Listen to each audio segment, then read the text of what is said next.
Hello everyone, आपकी mentor Jaya Srivastava आपके सामने बायोटेक्नोलॉजी यूनिट के लिए आज इसकी स्टडी होगी हम लोगों की। और इस चैप्टर का पहला टॉपिक है tools of biotechnology process.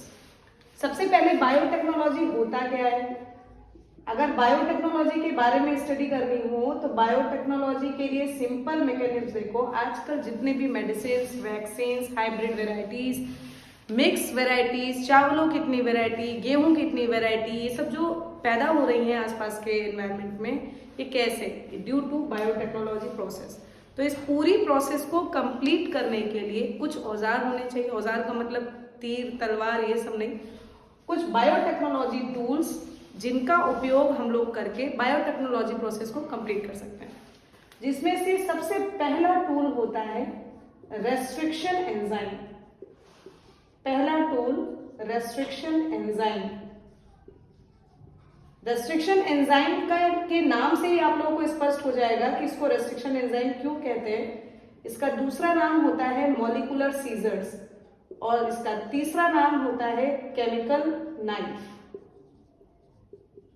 Chemical knife. इस बात से आप लोगों को समझ में आ गया होगा कि रेस्ट्रिक्शन एंजाइम का मतलब होता है किसी भी बायोमोलिक्यूल को कट करने वाला एंजाइम। अगर मॉलिक्यूल को कट करने की बात आ जाए तो बायोटेक्नोलॉजी में हम लोग स्पेशल डीएनए का प्रयोग करते हैं। तो रेस्ट्रिक्शन एंजाइम आपके होते हैं दो प्रकार के। देखा जाए तो कैसे? तो अगर आपके एंजाइम की बात करें तो ये दो प्रकार का होता है। The first one is called exonuclease and the second one is called endonuclease. Exonuclease restriction enzyme वो एंजाइम होता है जो मॉलिक्यूल को सिर्फ और सिर्फ एंड पार्ट से काटता है। बहुत कायदे से इसको समझिए। बायोमोलिक्यूल में डीएनए को एंड पार्ट से काटने के लिए रेस्ट्रिक्शन एक्सोन्यूक्लियस एंजाइम का प्रयोग होता है।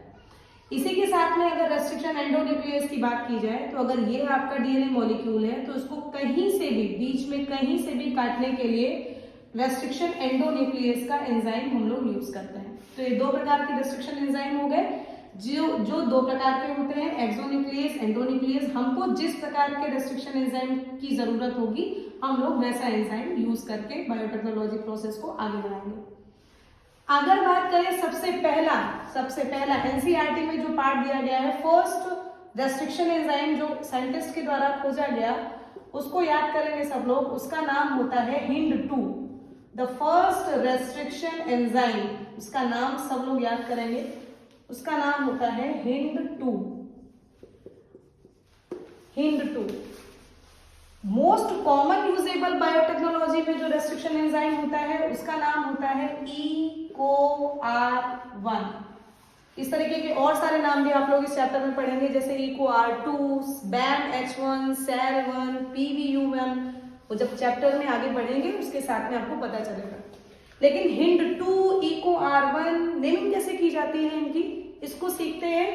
तो नॉमेनक्लेचर करने के लिए, अगर इसके नॉमेनक्लेचर की बात किया जाए तो उसको करने के लिए हम लोग ये सीखेंगे कि जो इसका फर्स्ट वर्जन होता है, जैसे इसका फर्स्ट नेम, इसका फर्स्ट नेम, इसमें हम लोग जीनस ऑफ बैक्टीरिया का यूज करते हैं। Genus of bacteria.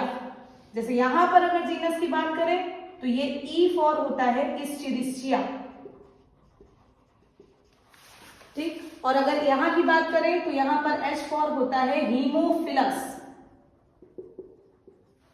जो इसका सेकेंड टर्म है वो है स्पीशीज ऑफ बैक्टीरिया। और यहां पर इसका फुल फॉर्म हो जाएगा कोलाई। तो ये बैक्टीरिया है, हमारे इंटेस्टाइन में पाया जाता है, जिसका नाम होता है इस्चेरिशिया कोलाई। इतना बड़ा नाम याद करने की जरूरत नहीं है। ई कोलाई इसको शॉर्ट फॉर्म में कहा जाता है। ये हीमोफिलस और इसके भी जो सेकेंड टर्म है इसको कहा जाता है इन्फ्लुएंजी, जुकाम कॉज करने वाला बैक्टीरिया, हीमोफिलस इन्फ्लुएंजी। इसके बाद जो इसका थर्ड नेमिंग का पॉइंट है, जो थर्ड वर्जन है, ये आपका स्ट्रेन बताता है, स्ट्रेन। और जो ये आपका रोमन अंक में लिखा हुआ है ये आपको ऑर्डर ऑफ डिस्कवरी बताता है कि आपका ये मॉलिक्यूल कब कब खोजा गया, किस ऑर्डर पे खोजा गया। EcoR1 पहले नंबर पर, EcoR2 सेकेंड नंबर पर, HindII सेकेंड नंबर पर, HindI फर्स्ट नंबर पर बच्चे बहुत कंफ्यूज होते हैं, इसके नाम में HindII है, तो ये फर्स्ट रेस्ट्रिक्शन एंजाइम कैसे है भाई, इसकी डिस्कवरी पहले हो गई होगी, इसलिए HindII नाम फर्स्ट डिस्कवर्ड एंजाइम है। तो हम लोग इसको पढ़ लिए कि रेस्ट्रिक्शन एंजाइम कैसे, उनको क्या कहा जाता है, एक्सोन्यूक्लियेज, एंडोन्यूक्लियेज। उसके बाद फर्स्ट रेस्ट्रिक्शन एंजाइम का नाम आपने याद किया, उसका नाम होता है HindII। इसके बाद आपने उसकी नेमिंग करने भी सीख ली, EcoR1 की पहला स्पीशीज होता है इसका जीनस, दूसरा नाम होता है इसका species, R is the strain and Roman number is the order of discovery. जैसे जैसे खोजा गया होगा उसकी नेमिंग वैसे वैसे की गई होगी। तो ये फर्स्ट टूल होता है रेस्ट्रिक्शन एंजाइम, जिसका उपयोग बायोटेक्नोलॉजी प्रोसेस में बहुत ज्यादा बार किया जाता है। इसके बाद अगर सेकेंड टूल की बात किया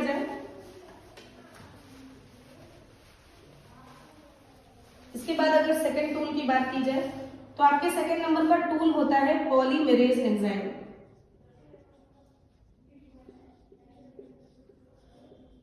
पॉलीमेरेज एंजाइम, अब पॉलीमेरेज क्या है, पॉली का टर्म पता है आप लोगों को, पॉली का मतलब होता है मैनी।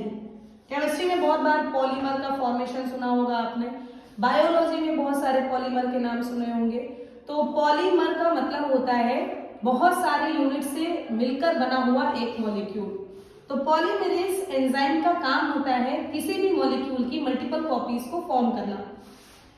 यहाँ पर हम लोगों को डीएनए की मल्टीपल कॉपीज बनानी है, तो दो प्रकार के मेन एंजाइम्स होते हैं, पॉलीमरेज होते हैं, बहुत प्रकार के हैं। आपके बायोटेक्नोलॉजी में यूज होने वाले जो एंजाइम्स हैं उनका नाम अगर हम लोग देखें तो उनका नाम होता है DNA dependent DNA polymerase, DNA dependent DNA polymerase, या इसको हम लोग सिर्फ और सिर्फ डीएनए पॉलीमरेज एंजाइम भी कह सकते हैं।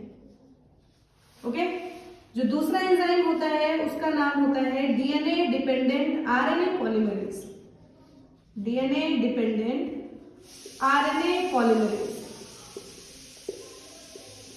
या इसको भी हम लोग सिर्फ और सिर्फ आरएनए पॉलीमरेज भी कह सकते हैं। ठीक है, अब डीएनए पॉलीमरेज है तो इसका मतलब उनको सिर्फ और सिर्फ क्या बनाना है, डीएनए से फॉर्म करना है डीएनए। यहां पर डीएनए से क्या फॉर्म करना है, आरएनए।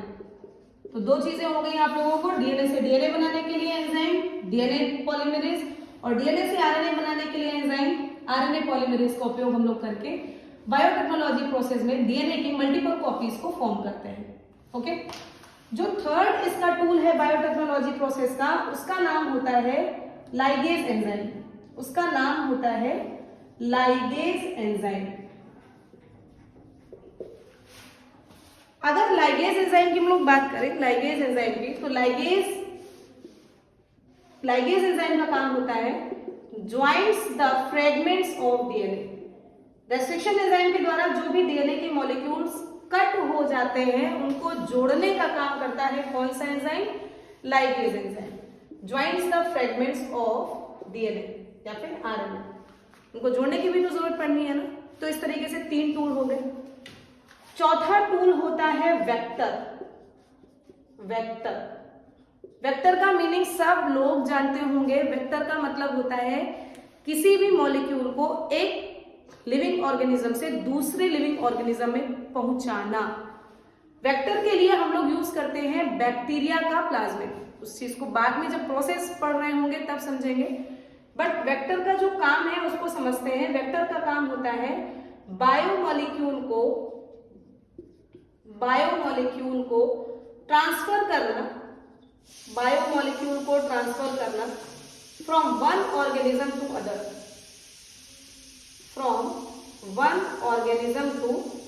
अदर, और जो इसकी लास्ट टूल होती है 5वें नंबर की टूल, उसको कहते हैं होस्ट। अरे भैया, जिसमें चेंज करना है उसको भी तो औजार में रखना पड़ेगा, हवा में ये सब चेंजेस नहीं होते।